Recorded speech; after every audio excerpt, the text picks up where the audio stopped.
Anthony Joshua is, of course, the bigger fighter, the longer, taller fighter, and Andy Ruiz has a very short reach for a heavyweight. Ruiz really was trying to find his distance in with his jabs, wasn't really getting anywhere with that, so what he resorted to doing was waiting for Joshua to come in and create openings for himself. So Ruiz kind of held a tight guard, hands up at all times, walking Joshua down, and Joshua had to break the pressure sometimes and resorted to coming in behind jabs and stuff like that. And through that, Ruiz started to let the Hollands go, start to blast right through Anthony Joshua and show some incredible hand speed in the pocket, right? That's where Ruiz is going to want to fight. He wants to fight in the pocket and let off the combination and relentlessness and hunt down Anthony Joshua in case he tries to get away, which is something he tried to do later in the fight. But at the third round, where everything started to get a little bit crazy, was actually Anthony Joshua getting the better in the pocket of Andy Ruiz, which complements Anthony Joshua's skill, his boxing technique. For a longer fighter to get in the pocket with such a dangerous boxer with fast hands and a short reach and get the better of him, that just shows high-level boxing for that fighter. So Ruiz is pushing Joshua back, and Joshua tries to break the pressure. He moves forward, throws a big jab, and locks himself, plants for the big right hand. Ruiz does a very good job of parrying the jab with his right hand. As all is pulling back, he starts leaning away, feels the big punch coming. Joshua comes straight through with a big straight right,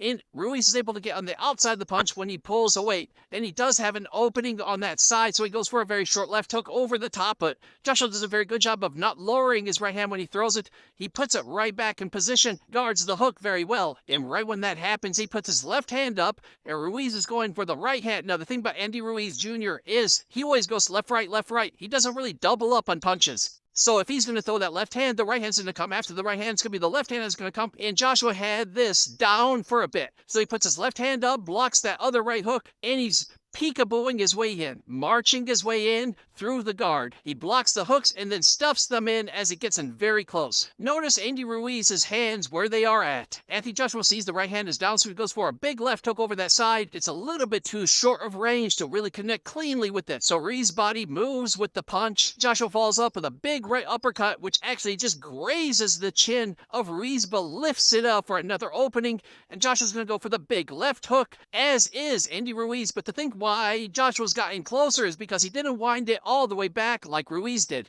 Ruiz dropped and winded up his left hand a bit too much, whereas Joshua kept it in the pocket and in tight. The left hook technique, the form and the punch, went to Anthony Joshua in this one. Also, Ruiz did get connected by the punch, so it threw off a little bit of his instincts there. But knowing the toughness of Ruiz, of course he's going to get up and of course he's going to march down Joshua again. As the battle commences, Ruiz gets right into Anthony Joshua's face. Joshua pumps out a bit of jabs as a rangefinder, throws out the jab as he masks in his left step for a big right hand again. Connects clean on Andy Ruiz. As Ruiz was going for a check left hook, which actually grazes the top of the head of Anthony Joshua. This creates a bit of confidence for Andy Ruiz, so he starts going forward again. Joshua has the better technique in his hooks. Look at the difference here as well. Joshua's hooks are in tight. He gets on the inside of Ruiz's hooks, but just misses. Ruiz's hand's all the way down there. It has more power, but also comes with a telegraph. And he goes and tries to connect over the top on Joshua, but the arm fits in, blocks the punch from getting in, and Ruiz bumps right into Joshua, forcing him to move back a bit. Joshua having the reach advantage, he's going to need a little bit more distance to feel a little bit more comfortable, and as he hops his way back, Ruiz follows up with another left hand, so remember, left, right, left, those are the combinations that he always throws, and when he throws the left hook, Joshua does not see it coming. He tried to hop back away to find range, which rattles him badly.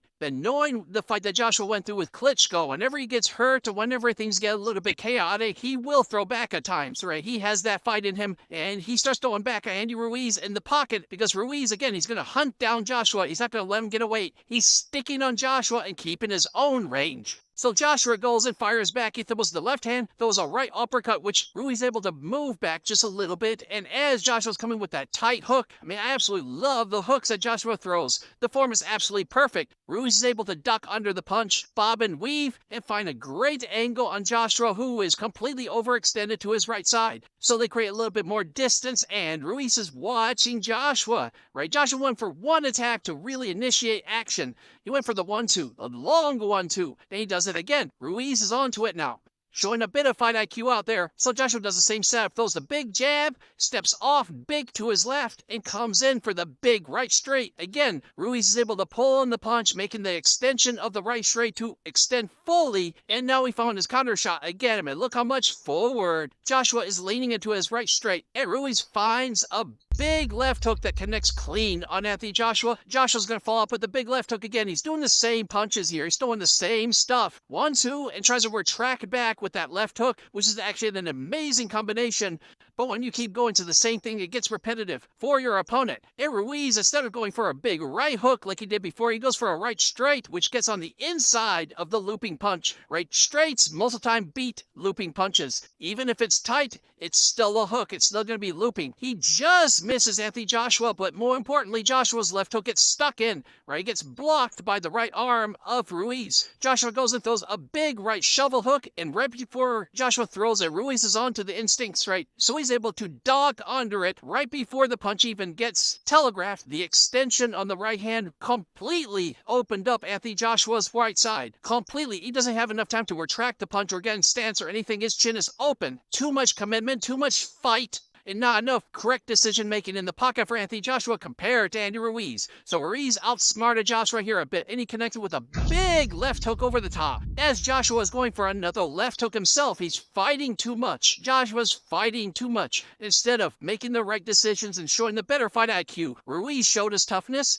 his power, his hand speed, but more importantly, he showed to have the intelligence in this fight. He connects right on the ear of Joshua. Joshua's head whiplashes into the punch because of his own left hook he was committing with, and created a lot more impact. It was double the damage that Andy Ruiz was able to deliver here. And from this, Joshua is just out of it. And Ruiz was able to put on a bit of a flurry, but then stops a little bit and finds his target. Throws a slapping right overhand right behind the ear of Joshua, which drops him. And from this, Joshua didn't really recover. And you have to give credit to Andy Ruiz's power because of that, and also his precision. I mean, Klitschko also rocked Anthony Joshua, who is known as a big puncher himself when he commits, and Joshua's able to recover from that one. Third round in, the first time he gets dropped in this fight, he couldn't recover. So when it comes from a distance, Ruiz created some distance himself away from Joshua, looks for openings. Joshua's hands are down now, right? He's a bit rocked, he's a bit discombobulated out there, and Ruiz sees the right hand of Joshua down, so he goes for a lunging left hook. It follows up with the right straight. When the right straight is coming, Joshua puts his left hand up to his side as well. Think it was going to be a right overhand or something like that, which is a punch a lot of shorter fighters commit on a lot of taller fighters. But Ruiz came down the center and connected right through the opening of the gloves and rocked Joshua again. And from this, Joshua was just in the corner, defenseless. He was leaning on the ropes. He needed the ropes to help him stand up. Pretty much target practicing with Joshua's head at this point. So then we go to the 7th round, and Joshua gets his wits about him just enough. He's still a little bit out of it seemed like. A little bit flat. He started breathing heavy in the fight. So he moves forward, tries to parry the left hand of Andy Ruiz with his own right hand, and moves to his left to commit with a left hook. But Ruiz evades the parry by winding back his own left hook, and they're going for it at the same time. But who's going to win this one? It's going to be Anthony Joshua because he's also moving to his left. He's moving with the punch of Ruiz, whereas Ruiz is standing in position the entire time. They both connect at the same time because even though Joshua does have a faster left hook, he went for the parry first as Ruiz was setting up for his own left hook at the same time, right? So Joshua went for parry, left hook, and met at the same time. Ruiz just winded back his left hook. But man, does Andy Ruiz Jr. have an insane chin. He took this punch like a champion